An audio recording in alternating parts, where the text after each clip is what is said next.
Long poème en alexandrin au ton à la fois épique, satirique, caricatural et même à l'humour parfois noir, même si l'on y retrouve des accents hugoliens, Le Forgeron a été inspiré à Rimbaud par une gravure de l'histoire de la Révolution française qui montrait Louis XVI pris à partie par le boucher Legendre le 20 juin 1792. Mais au-delà de cette information très connue, il y a aussi sans doute une réaction à une pièce de Copé, La Grève des forgerons, beaucoup plus conservatrice que le cri de révolte rimbaldien. Rimbaud a remplacé le boucher par un forgeron et a fait de lui le porte-parole de son indignation face aux excès de la monarchie, mais pas seulement. Le poème, évidemment qui liste toutes les inégalités face à la loi, à la guerre, à la misère, parle indirectement aussi de la France du Second Empire, de celle de Napoléon III, que Rimbaud déteste. Comme l'écrit Suzanne Bernard, ce poème qui met en scène Louis XVI atteint par ricochet Napoléon III. Et quand on lit le poème, par exemple, ce bon roi, debout sur son ventre, qui était pâle, pâle comme un vaincu qu'on prend pour le gibet, ressemble comme deux gouttes d'eau à l'empereur de Rage des Césars et du châtiment de Tartuffe. Quant au forgeron de Rimbaud, qui dit merde, ce qui, dans un poème de 1870, est peu banal, il est une figure prométhéenne, qui rejette en bloc l'ici et maintenant, et qui se tourne vers un au-delà qu'il espère atteindre par l'action. Ce forgeron annonce les lettres de 1871 que Rimbaud enverra à Isambard et à Domény, et notamment la lettre du voyant. Ce forgeron, donc, auquel le poète s'identifie, visiblement, dépasse largement son sujet politique. Il s'agit en effet d'un voleur de feu, et dans le discours fier de l'ouvrier, on peut retrouver le désir de Rimbaud de changer la vie par la poésie. Nous sommes ouvriers, sire, ouvriers. Nous sommes pour les grands temps nouveaux où l'on voudra savoir, où l'homme forgera du matin jusqu'au soir, chasseur des grands effets, chasseur des grandes causes, où, lentement vainqueur, il domptera les choses et montera sur tout comme sur un cheval. Le forgeron est ainsi l'un des premiers à représenter dans l'œuvre de Rimbaud le poète. Le forgeron, palais des Tuileries, vers le 10 août 1792. Le bras sur un marteau gigantesque, effrayant d'ivresse et de grandeur, le front vaste, riant comme un clairon d'airain, avec toute sa bouche, et prenant ce gros-là dans son regard farouche, le forgeron parlait à Louis XVI, un jour que le peuple était là, se tordant tout autour, et sur les lambris d'or, traînant sa veste sale. Or le bon roi, debout sur son ventre, était pâle, pâle comme un vaincu qu'on prend pour le gibet, et, soumis comme un chien, jamais ne regimbait, car ce maraud de forge, aux énormes épaules, lui disait de vieux mots et des choses si drôles que cela l'empoignait au front, comme cela. Or, tu sais bien, monsieur, nous chantions tralala, et nous piquions les bœufs vers les sillons des autres. Le chanoine, au soleil, filait des patenôtres sur des chapelets clairs grainés de pièces d'or. Le seigneur, à cheval, passait, sonnant du corps, et l'un avec la hare et l'autre avec la cravache, nous foyait. Hébétés comme des yeux de vache, nos yeux ne pleuraient plus. Nous allions, et quand nous avions mis le pays en sillon, quand nous avions laissé dans cette terre noire un peu de notre chair, nous avions un pourboire. On nous faisait flamber nos taudis dans la nuit, nos petits y faisaient un gâteau fort bien cuit. Oh, je ne me plains pas, je te dis mes bêtises, c'est entre nous. J'admets que tu me contredises. Or, n'est-ce pas joyeux de voir au mois de juin, dans les granges, entrer des voitures de foin énormes, de sentir l'odeur de ce qui pousse, des vergers quand il pleut un peu, de l'herbe rousse, de voir des blés, des épis pleins de grains, de penser que cela prépare bien du pain. Oh, plus fort, on irait, au fourneau qui s'allume, chanter joyeusement en martelant l'enclume, si l'on était certain de pouvoir prendre un peu, étant homme à la fin, de ce que donne Dieu. Mais voilà, c'est toujours la même vieille histoire. Mais je sais, maintenant. Moi, je ne peux plus croire, quand j'ai deux bonnes mains, mon front et mon marteau, qu'un homme vienne là, dague sur le manteau, et me dise, mon gars, ensemence ma terre, que l'on arrive encore, quand ce serait la guerre, me prendre mon garçon comme cela, chez moi. Moi, je serais un homme, et toi, tu serais roi, tu me dirais, je veux. Tu vois bien, c'est stupide.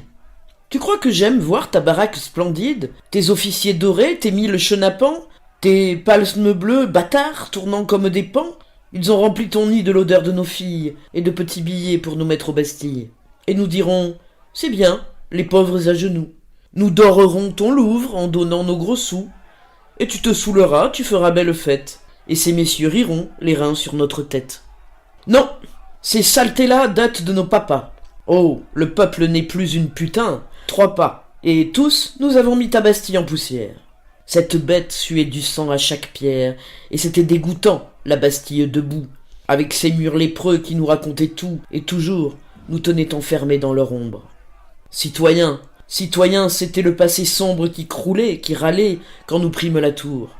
Nous avions quelque chose au cœur comme l'amour, nous avions embrassé nos fils sur nos poitrines, et, comme des chevaux, en soufflant des narines, nous allions, fiers et forts, et ça nous battait, là. Nous marchions au soleil, front haut, comme cela. Dans Paris, on venait devant nos vastes salles, enfin, nous nous sentions hommes.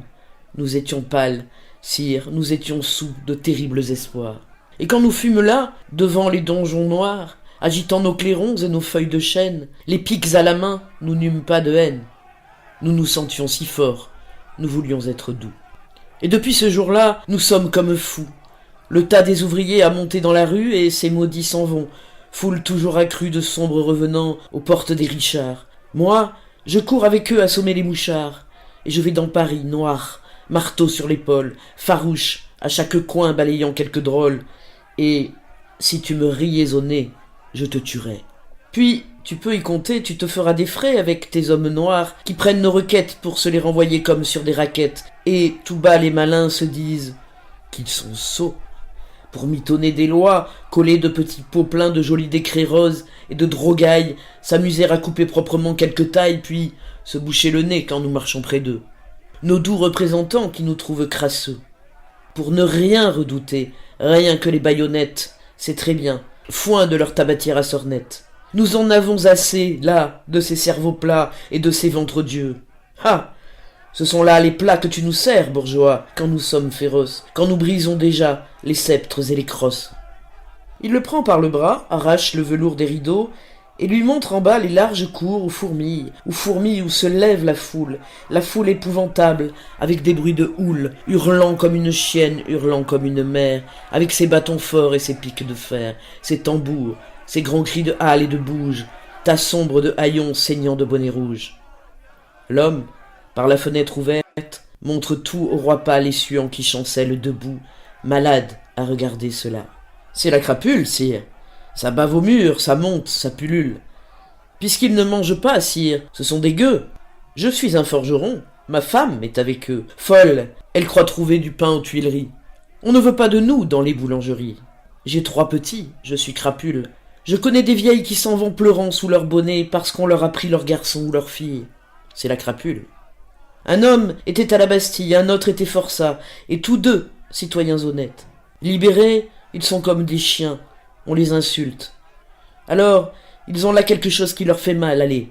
C'est terrible, et c'est cause que, se sentant brisés, et que, se sentant damnés, ils sont là maintenant, hurlant sous votre nez.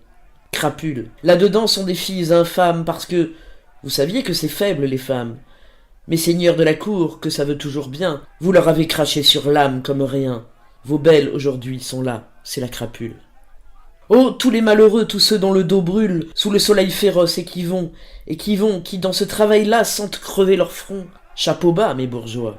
Oh, ceux-là sont les hommes. Nous sommes ouvriers, sire, ouvriers. Nous sommes pour les grands temps nouveaux où l'on voudra savoir, où l'homme forgera du matin jusqu'au soir. Chasseur des grands effets, chasseur des grandes causes, où, lentement vainqueur, il domptera les choses et montera sur tout, comme sur un cheval. Ô splendide lueur des forges, plus de mal, plus.